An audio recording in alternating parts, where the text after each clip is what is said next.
ଜୟ ଜଗନ୍ନାଥ। ଆଜି ଯେଉଁ ଆଲୋଚନା କରିବା କେଉଁଠାରେ ଅନନ୍ତ ମାଧବ କହିବାର ତାତ୍ପର୍ଯ୍ୟ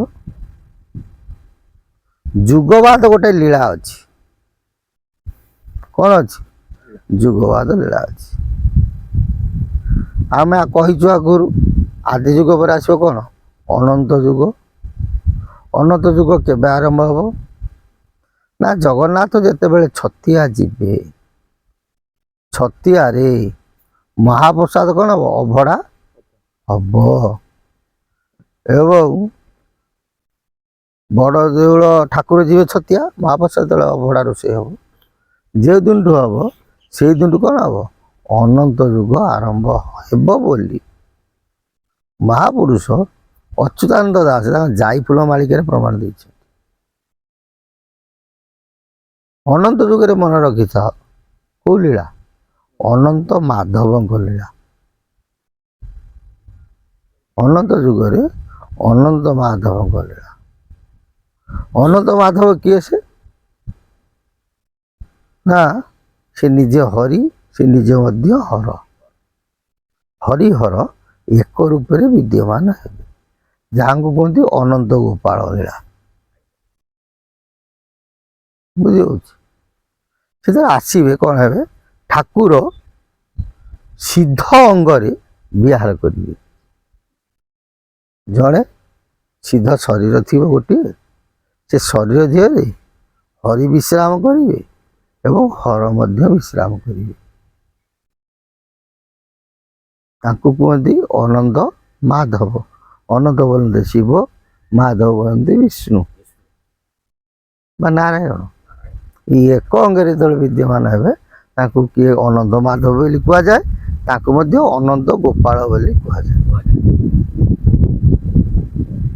ବୁଝିହେଉଛି? ତମେ ଦେଖିବ ଗୋଟେ ତାଙ୍କର ଅଚ୍ୟୁତଙ୍କର ଗୋଟେ ଅଛି 13 ଜନ୍ମ ଶରଣ ଶାସ୍ତ୍ର ଖଣ୍ଡେ ହେଲା। ସେ ଲେଖିଛନ୍ତି ଅଣାକ୍ଷର ଘରେ ଲୀଳା ଚହଟିବ, ଖଣ୍ଡଗିରି ଅନ୍ତ ରାଳେ। ଖଣ୍ଡଗିରି ମାନେ ଭୁବନେଶ୍ୱର। ଅନେକ ଖଣ୍ଡଗିରି ଅଛି, କିନ୍ତୁ ଅଚ୍ୟୁତ ଏଠି ପ୍ରମାଣ ଦେଉଛନ୍ତି ଏକାମ୍ର କ୍ଷେତ୍ର ଖଣ୍ଡଗିରି। ଅନ୍ତରାଳେ ମାନେ ନିକଟରେ।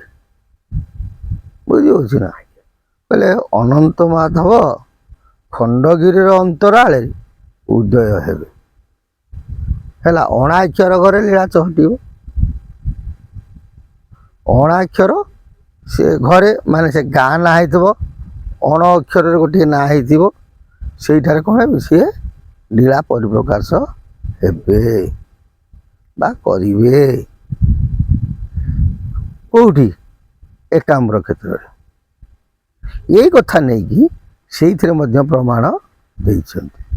କହିଲେ ରତ୍ନବଟ ଚୂଡ଼ ଭାଙ୍ଗି ହେବ କୁଡ଼, ଗୁପ୍ତ ଖଣ୍ଡଗିରି ତୀରେ ଅନନ୍ତ ମାଧବ ଉଦୟ ହୋଇବେ, ଏକାମ୍ର ବନ ଅନ୍ତରୀ। କହିଲେ ରତ୍ନ ବଟ ଚୂଡ଼ ଭାଙ୍ଗି ହେବ କୁଡ଼, ଗୁପ୍ତ ଖଣ୍ଡଗିରି ତୀରେ। ଆମେ ସମସ୍ତେ ଜାଣିଛେ କନ୍ଦରପୁର ପାଖରେ ଅଛି କ'ଣ? ରତ୍ନବଟ। ଇଏ କହୁଛନ୍ତି ଗୁପ୍ତ ଖଣ୍ଡଗିରି ଯୋଉଠି ଥିବ ସେଠି ମଧ୍ୟ ଥିବ ରତ୍ନବଟ। ଚୂଡ଼ ବୋଲନ୍ତି ଅଗ୍ରଭାଗ। ବୁଝିହେଉଛି ନା? କହିଲେ ରତ୍ନବଟର ଅଗ୍ରଭାଗ ଯେତେବେଳେ ଭାଙ୍ଗିଯିବ ସେ ସମୟରେ କ'ଣ ହେବ? ନା ଅନନ୍ତ ମାଧବ ଉଦୟ ହୋଇବେ ଏକାମ୍ର ବନ ଅନ୍ତରେ। ସେ ଅନନ୍ତ ମାଧବ ସ୍ୱରୂପ ସେ ପରିପ୍ରକାଶ ହେବେ କ'ଣ? ଏକାମ୍ର ବନ ଅନ୍ତରେ। ମାନେ ଏକାମ୍ର ଭୁବନେଶ୍ୱର, ତାର ସନ୍ନିକଟରେ। ବୁଝିପାରିଲେ ନା ବୁଝିପାରିଲେ? ପୁଣି ସେଇଠୁ ସେଇଥିରେ ପ୍ରମାଣ ଆଉ ଗୋଟିଏ ଭାବରେ ପ୍ରମାଣ ଦେଲେ।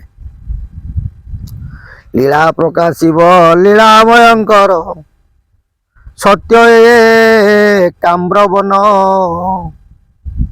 ଲୀଳା କରୁଥିବେ ଅନନ୍ତ ମାଧବ, ସର୍ବେ ଆନନ୍ଦ ହୋଇଣ। କି ସୁନ୍ଦର କଥା କହିଛନ୍ତି।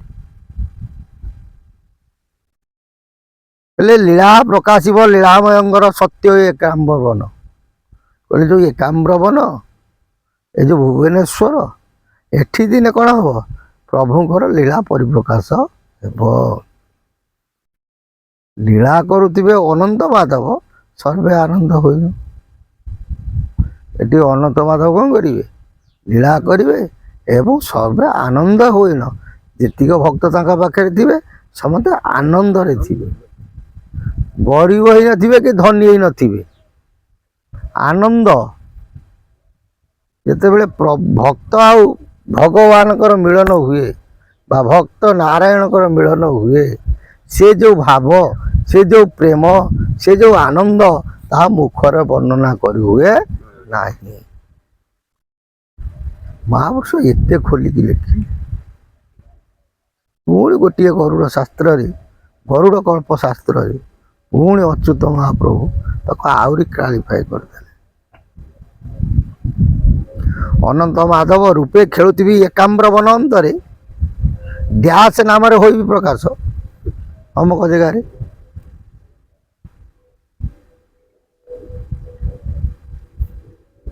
ସେଟା କ୍ୟାମେରା ଆଗରେ ଖୋଲି କହିହେବ ନାହିଁ।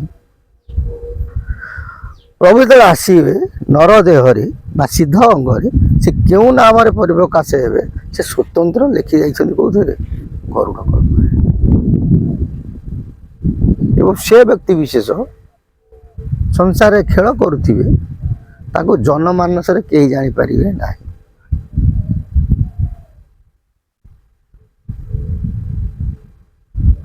ନୁହନ୍ତି ମାନବ ସେତ ଭବ ଭୟ ହାରି ଦେଖିବା ଲୋକ ଦୃଶ୍ୟ ନୁହନ୍ତି କାହାରି। ଗୁପ୍ତ ଲୀଳା ପ୍ରକାଶିବ ବେଳ କଲା ଜାଣି। ମାନେ ସେ ଏମିତି ଲୁକାୟିତ ରହିଥିବେ ତାଙ୍କର ଆଦି ଅନ୍ତ କେହି ଜାଣିପାରିବେ ନାହିଁ।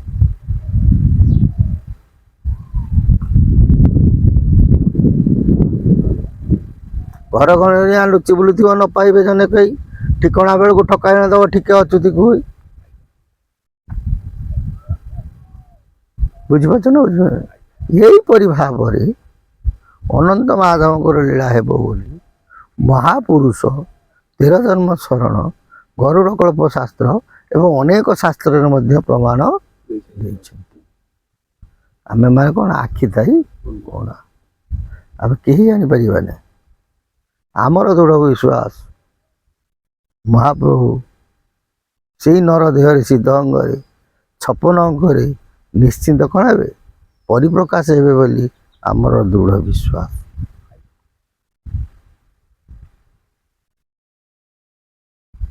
ବୁଝିହେଉଛି? ଅନନ୍ତ ଯୁଗରେ ଅନନ୍ତ ମାଧବଙ୍କ ଲୀଳା ହେବ ଏ କଥା କେବେ ହେଲେ ଅତ୍ୟୁକ୍ତି ହେବ ନାହିଁ। କାରଣ ସୀତା ଠାକୁରାଣୀ ଅସତ୍ୟ ହୋଇବେ ପର୍ବତ ଫୁଟିବ କହିଁ। ପୂର୍ବ ଭାନୁ ଯଦି ପଶ୍ଚିମେ ଉଇଁବ ଅଚ୍ୟୁତ ବଚନ ଟଳିବ ନାହିଁ। ଅଚ୍ୟୁତ ମହାପୁରୁଷ କୁହନ୍ତି ସୀତା ଠାକୁରାଣୀ ଅସତୀ ହେଇପାରନ୍ତି। ପୂର୍ବ ଭାନୁ ବୋଲନ୍ତି ସୂର୍ଯ୍ୟ ପୂର୍ବ ସୂର୍ଯ୍ୟ ପଶ୍ଚିମରେ ଉଇଁ ପାରେ।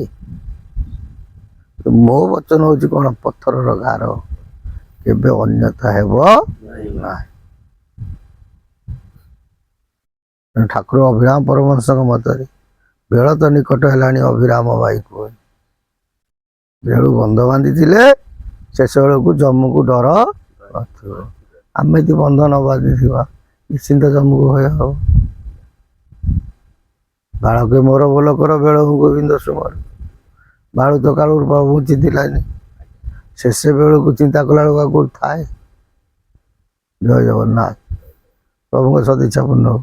ବୋଲାନନ୍ଦେ ଗବା ହରି।